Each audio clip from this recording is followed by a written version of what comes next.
Me pidieron que hablara un poco de Edgar Allan Poe. Yo puedo hablar mucho de Edgar Allan Poe y eso es parte del problema. Si no lo pueden leer en inglés, quédense en los cuentos. Las traducciones de los poemas son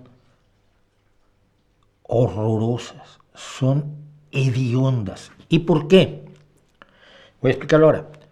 En buena medida, porque el ritmo del idioma inglés que usa Poe, como el ritmo del idioma español que escuchamos en el poema que leí de Vallejo, es intraducible. La musicalidad de Becker es absolutamente intraducible. Ya quiero ver que alguien escriba Volverán las oscuras golondrinas o las que os rompéis bramando en las playas desiertas y remotas, llevadme con vosotras. ¡Pum, pum, pum! Eso que hace Becker no lo vas a poder traducir a otro idioma, I'm sorry, porque son idiomas que estructural y fonéticamente son distintos. Bueno, entonces no oigan los poemas de Poe traducidos, por favor. Pero me pidieron que hablara de Edgar Allan Poe y hablaré de esto. Es Edgar Allan Poe 4 años antes de su muerte. Como que no parece, ¿verdad? Estamos más acostumbrados a la imagen del genio de Nueva Inglaterra, pues fotografiado así, como está fotografiado, una de las fotografías más famosas de Edgar Allan Poe. Bueno, Edgar Allan Poe nació, decíamos, en 1809 y murió en 1849 a los 40 años y 9 meses así, y que es conocido como escritor de lo macabro, cuando nunca usó lo macabro. Lo macabro tiene que ver con el más allá y con la muerte, con la vida después de la muerte, ¿no? Y él nunca hizo eso. Todos los horrores de Edgar Allan Poe, lo comentaba yo la semana pasada, ocurren en la mente de sus personajes. Es el diálogo interno, es la vida interna, es el horror que tienes dentro de la cabeza, o el miedo, el terror, la incertidumbre, la inseguridad, los odios, los que van conformando los horrores de Poe. Pero una vez que el muerto está muerto, si su corazón late, no late en realidad.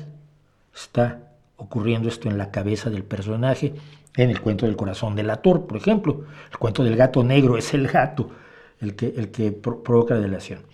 Bueno, entonces no es un terror distinto del que estaba precisamente produciéndose en ese momento en grandes cantidades, que el terror gótico, con vampiros y con fantasmas y con apariciones, con mensajes del más allá que nunca aparecen en la literatura de Edgar Allan Poe, y esto es importantísimo. Poe fue uno de los primeros practicantes exitosos en Estados Unidos del cuento corto. De hecho, mucho de lo que es el cuento corto de hoy, en cualquier idioma, se lo debemos a Edgar Allan Poe. Entre otras cosas, la estructura del cuento, que es una estructura que viene mucho de la poética de Aristóteles.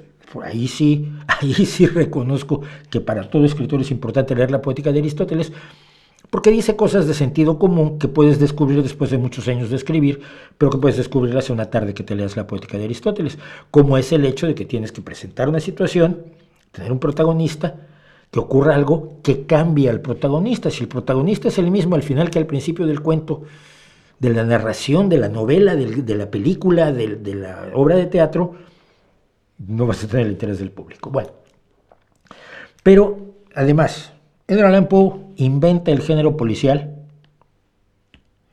con La carta robada, con Los crímenes de la calle Morgue, y no me acuerdo cuál es el otro, con el caso de Mary, no me acuerdo qué, es un caso real que hubo en Estados Unidos, pero que lo traslada a París para resolverlo.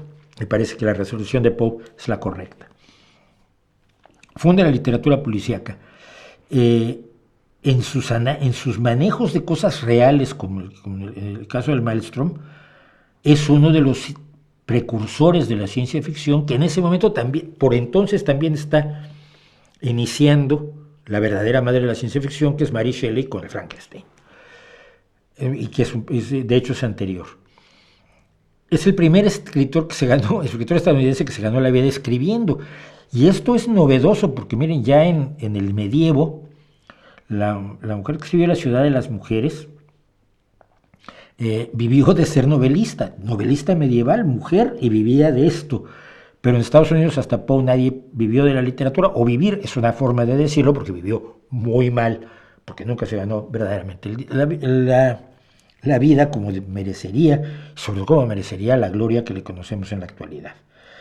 Fue hijo de dos actores que no llegó a conocer y lo recogió una familia, los Allan, por eso el Edgar Allan Poe, él nació Edgar Poe, que nunca lo adoptaron, pero siempre lo trataron como un hijo, incluso hasta llegar a pelearse con su padre putativo, su padrastro, por cuestiones de dinero ya en su vida, sobre todo porque él, aparte de ser un gran escritor, y aparte de tener un hambre de conocimiento enorme, era un bebedor intenso, era un consumidor de drogas y era además un apostador malo. Entonces siempre tenía deudas de apuestas. Bueno, en 1827, decíamos que nació en 1809, o sea que a los 28 años saca su primer libro, Tamerlán y otros poemas. En este libro, de verdad, si un día lo pueden leer en inglés, se prefigura todo lo que va a ser la obra posterior de Edgar Allan Poe. Esto que se llama Visita de los Muertos, tu alma se encontrará sola de todos en la tierra, desconocida la causa, pero ninguna cercana a descubrir tu hora de secretos. Que no es solitud, no es sé silencioso en tu soledad, que no es soledad. Solitude y loneliness son dos cosas indistintas en inglés. Trata de traducirlas. Solitude es el estar solo, estoy solo. Soledad es el sentimiento de soledad. Entonces dice, sé silencioso en esa situación de estar solo, que no es soledad. Porque entonces los espíritus de los muertos que estuvieron de pie en la vida antes que tú están de nuevo en su muerte alrededor de ti. ¡Wow! Y esos son sus primeros poemas, 26 añitos. Su musicalidad, que es lo que a mí me encanta de su poesía, sobre todo, independientemente de que sus temas, maneja los temas con una absoluta magisterio, ya están aquí. Y cuando rompe el ritmo, cuando dice, herself in the heavens, her beam on the waves, I gazed a while on her cold smile, too cold for me. Ta ta ta ta ta ta ta ta ta ta ta ta. Es música. Y es lo que hace después en The Raven, y es lo que hace en Annabel Lee, y es lo que hace en The Bells. Siempre he hablado del poema de The Bells, me gusta mucho porque en un momento habla de cómo suenan and the singing and the ringing of the bells, bells, bells, bells, bells, bells, bells, of the bells, bells, bells, bells, bells.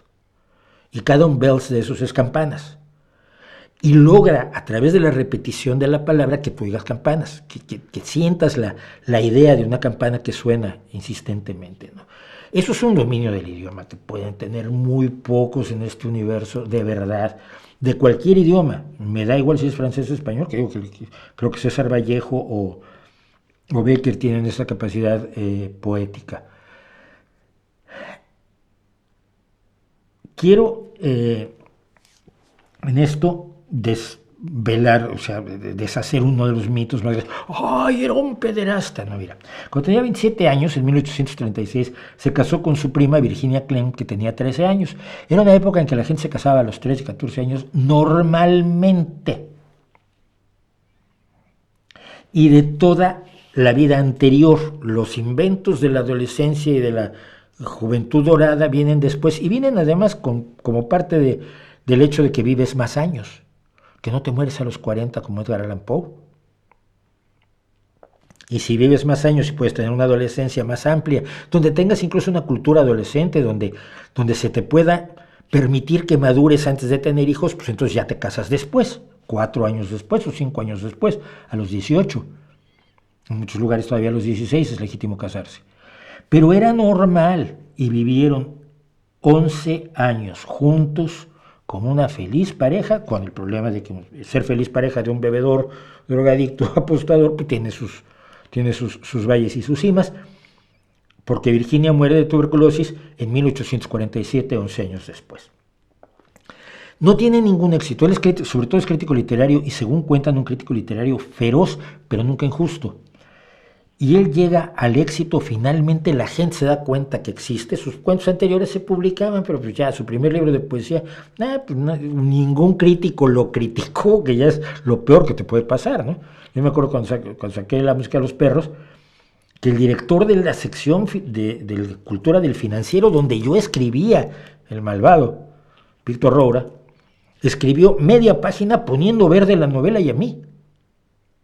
Pero el título de la novela y mi nombre estaban bien escritos en el titular y estaba una ilustración de la portada de la novela. Yo fui, Víctor, muchas gracias. ¿Por qué? No, porque el 99% de la gente no va a leer tu nota, pero va a ver el titular y va a ver la portada de mi libro y no va a leer que a ti no te gustó, porque él es un gran experto en rock y no le gustó la forma en que yo abordé a mi grupo de rock. ¿De qué murió Edgar Allan Poe? Esa es la última pregunta. Nadie sabe.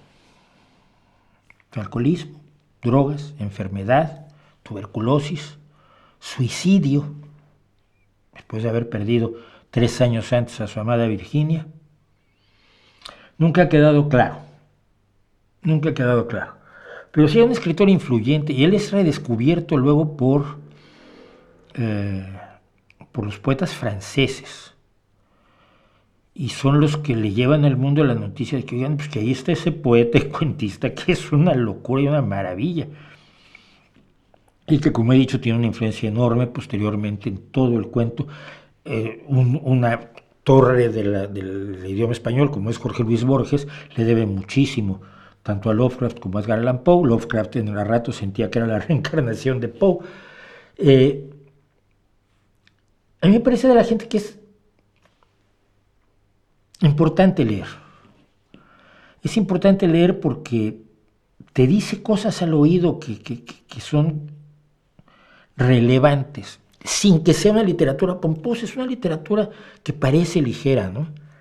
Cuando en la carta robada, por ejemplo, se descubre que el mejor lugar para esconder algo es a la vista de todos, es un descubrimiento real. La carta que todo el mundo estaba buscando en los escondites más extraordinarios del mundo estaba junto con otros papeles en un escritorio, en una mesa. Cuando se descubre el verdadero asesino en los crímenes de la Rue Morgue, de la calle de la Muerte, de la Rue Morgue, te sorprende verdaderamente y al mismo tiempo te fascina la lógica de su detective, de Auguste Dupin, sin el cual no existiría Sherlock Holmes. Fíjense todo lo que significa. Y ese miedo, ese elemento de los cuentos los cuentos que sí son de terror, como el barril de amontillado, porque muchos ni siquiera son de terror. El sistema del profesor Pluma y el doctor Alquitrán, por ejemplo, pues no es más bien humorístico, de humor negro, ¿no? Es un manicomio que han tomado por asalto los locos, y los locos están administrando el manicomio y tienen encerradas en las celdas a los que estaban antes a cargo, a los enfermeros y a los doctores. Pero yo creo que vale la pena siempre leer a Edgar Allan Poe. Si no lo han hecho, háganlo. Además son cuentos breves, son magníficamente bien escritos. Traducirlos mal es difícil, así como es imposible traducir su poesía.